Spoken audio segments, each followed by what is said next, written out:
The chairman grinned. He liked being watched. He could feel it. Everyone looking at him everywhere, all at once. "Hi," he said. "It's me." He waited. Not because he needed to, but because he knew they needed to hear his voice.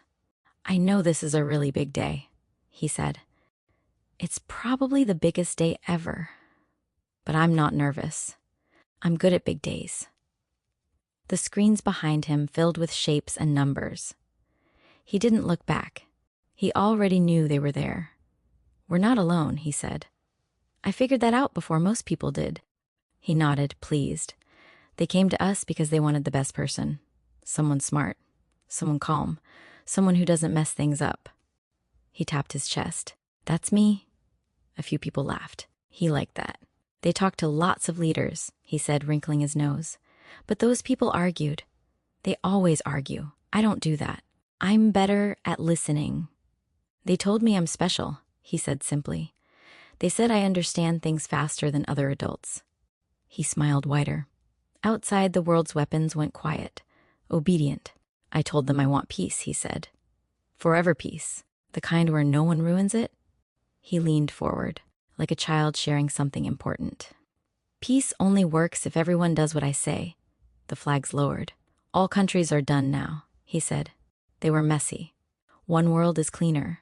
I'm the chairman of the Board of Peace," he added. "They gave me that name.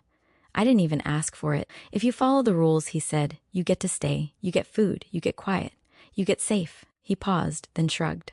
"If you don't, well, that's not my fault." His smile didn't move. "They don't like when people say no to me," he said. "They think it's rude." He straightened, proud. "I'm helping everyone," he said. "Even the people who don't understand yet." High above the planet, something enormous adjusted its position. The chairman clasped his hands. "See," he said, "I told you I was good at this." The man who would later become the center of global fury raised his right hand and swore an oath he no longer believed applied to him. Applause rolled across the steps of the Capitol. Flags waved. History pretended this was a second term. It was not. As he spoke the familiar words, his mind drifted, not backward in memory, but inward to a place he had visited since he was very small. He was 7 the first time they spoke to him. He had been lying in bed, staring at the glow-in-the-dark stars on his ceiling. He remembers feeling proud that night. He had won an argument at school. The teacher had made the other boy apologize. That was when the room felt bigger, not brighter, just larger. As if the walls had politely stepped back. "You are good at being right," the voice said. It did not sound like a voice. It sounded like a thought that had always been there. He did not feel afraid. "I know," he whispered. The crowd roared as the president finished his oath. Cameras caught his smile, tight, satisfied. He did not speak of unity. He spoke of correction. The previous administration, he said, had weakened the nation, lied to it, broken it. He would fix things. He always did. When he was 9, they showed him pictures, not with images, but with feelings. They showed him people arguing, fighting, making rules, then breaking them. Too many voices, they told him. That is why it never works. "Why don't they just listen?" he asked. "They don't know how," the presence replied. "You do." That night, he slept better than he ever had. As president, he moved quickly. Agencies were restructured.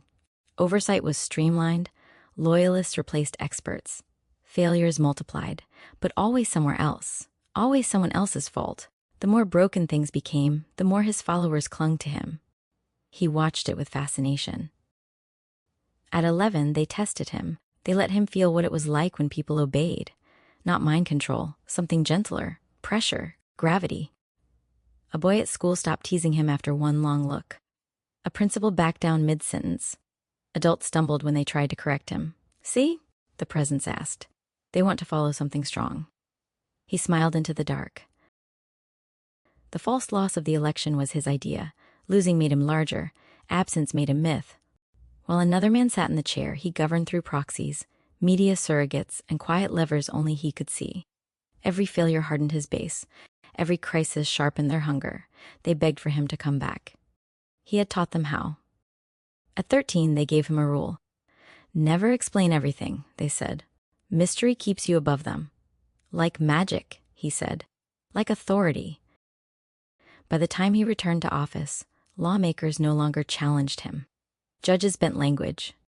Citizens excused anything, as long as he promised safety. He spoke openly now of suspending rights, of removing limits, of punishing enemies. No one stopped him. On his 16th birthday, they told him the truth. One day, we will be seen, they said, but never directly. You will be the face. Why me? He asked. Not because he doubted, but because he liked hearing the answer. Because you never asked if you should. Standing at the podium, beginning what the world believed was his second term, the president felt the familiar presence settle in. Patient, watching. The next phase could begin.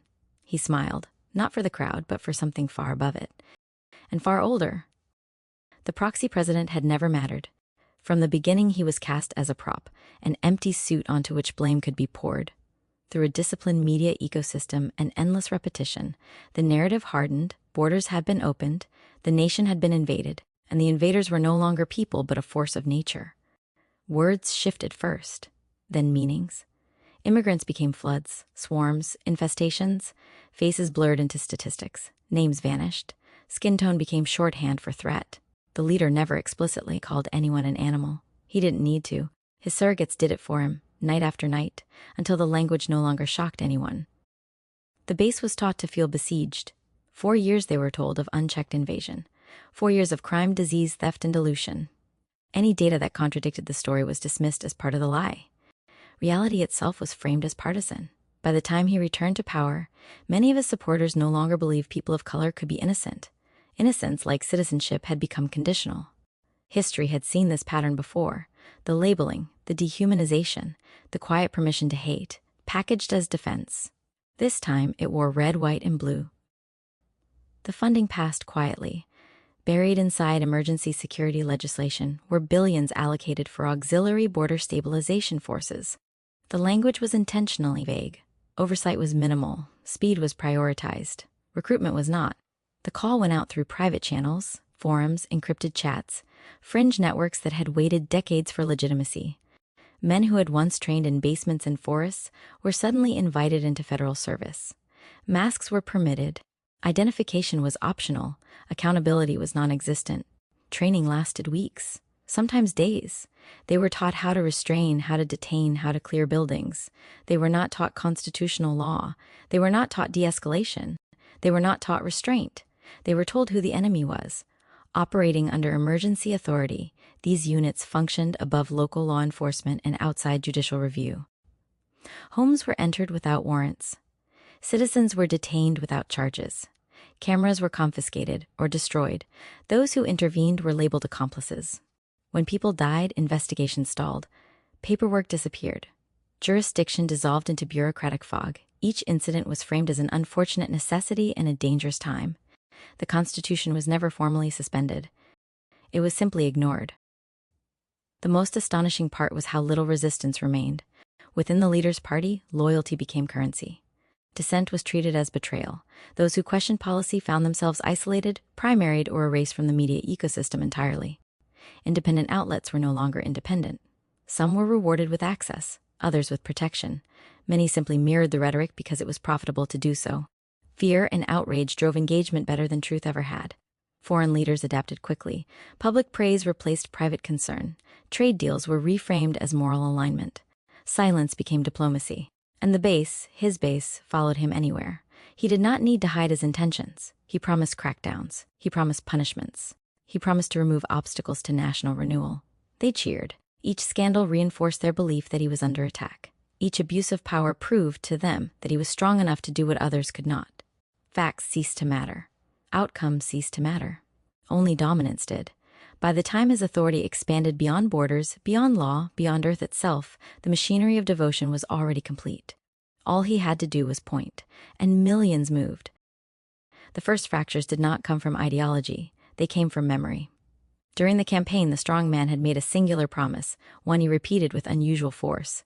He would expose the truth behind a series of crimes that had become a global wound. Atrocities so extreme they had eroded trust, not only in governments, but in institutions meant to protect humanity itself.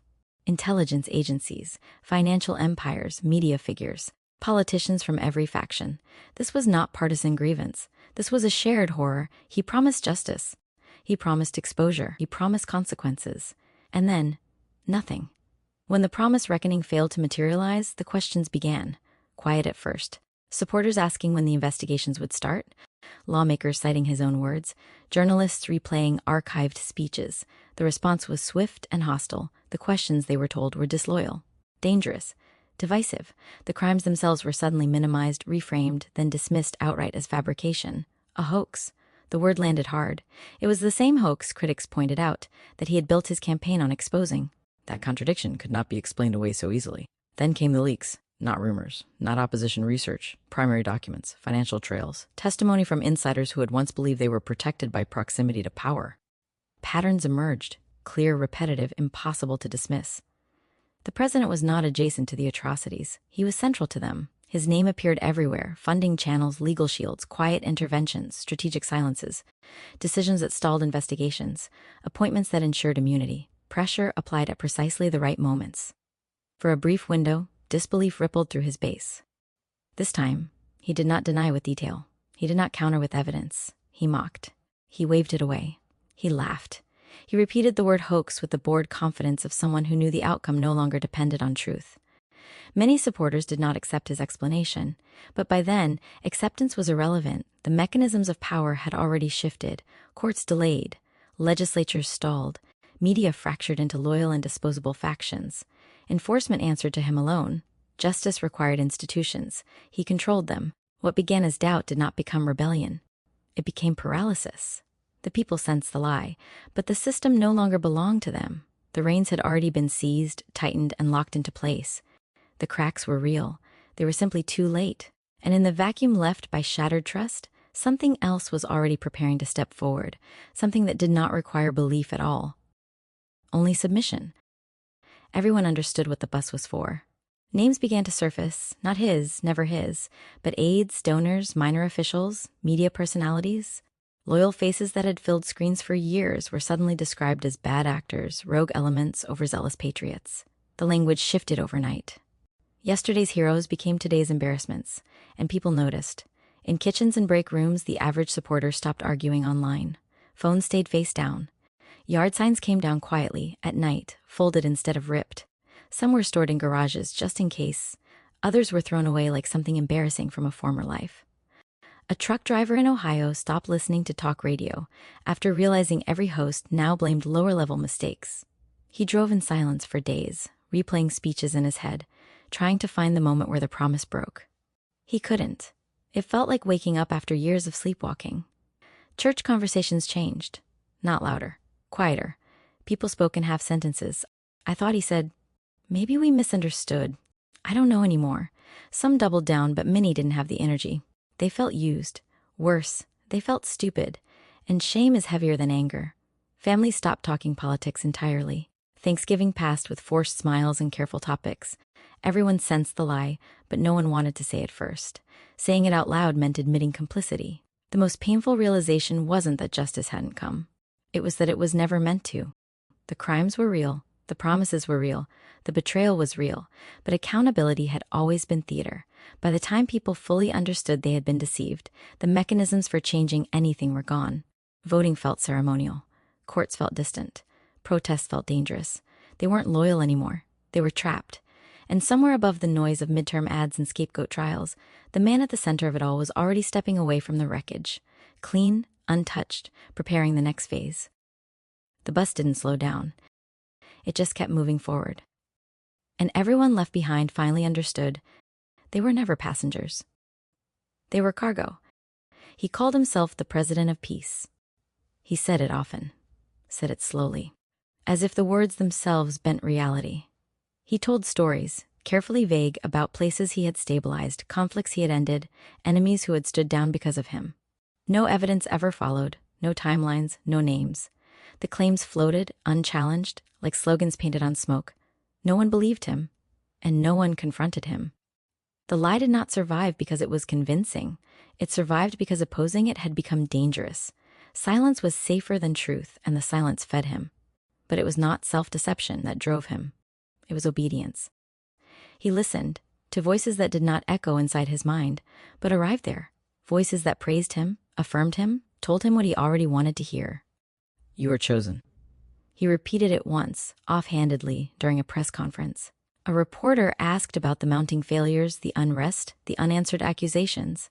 Instead of responding, he looked up, not at the flags, not at the cameras, at the sky. I think I was chosen for this, he said softly, smiling. The moment passed. Analysts laughed it off. Clips went viral. Late-night hosts joked, but he knew where they were. Above. Watching, guiding, grooming him since childhood. He had never questioned their nature, only their timing. They had taught him patience, taught him how to fracture people, how to hollow out institutions, how to wear authority like a birthright. This is where the truth breaks through, not to the world, not to its leader, but to the reader. The voices were not aliens. They were not benevolent watchers, nor ancient guardians of peace. They were deceiving spirits. As written in 2 Thessalonians, God sends a powerful delusion so that those who refuse the truth may believe what is false, so that judgment falls not arbitrarily, but justly. The pattern was old, ancient. Once before, a king asked heaven how he might prevail in war, and heaven answered, not with protection, but with permission. In 1 Kings, the Lord asks who will entice King Ahab to march toward his own destruction. Spirits answer, one steps forward, I will deceive him. You shall succeed, the Lord replies. Go and do it. The lie was allowed because the king desired it. So it was again. The leader was not insane. He was not improvising. He was responding, faithfully, to a voice that told him he was special, necessary, inevitable. He believed he was approved by God. In truth, he had been approved for judgment. The peace he promised was never peace. The unity he enforced was never unity. The power he wielded was never his own.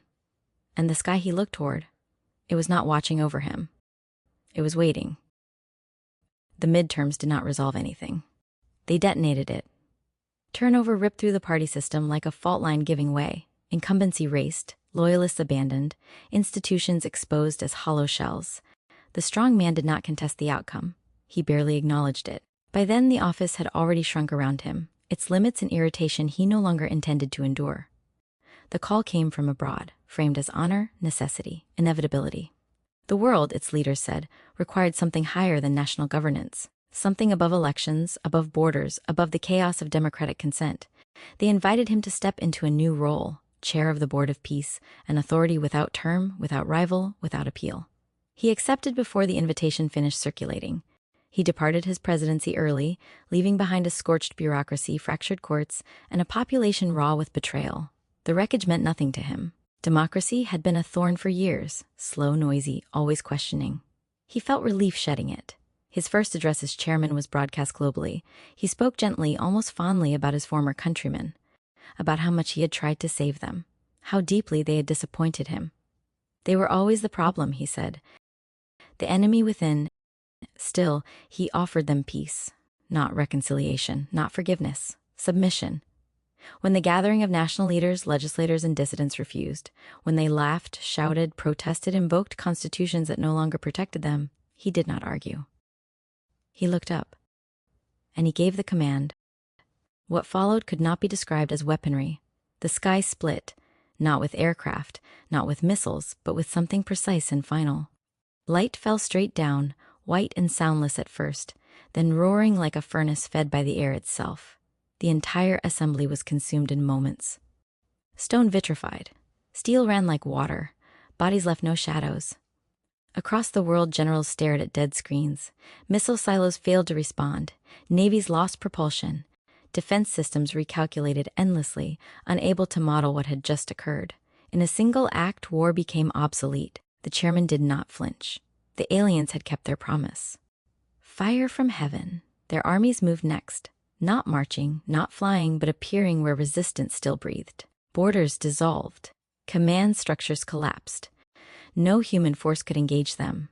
No doctrine applied. No deterrent mattered. The truth was now undeniable. He commanded powers not of this world. They gave him authority, and he gave them the earth.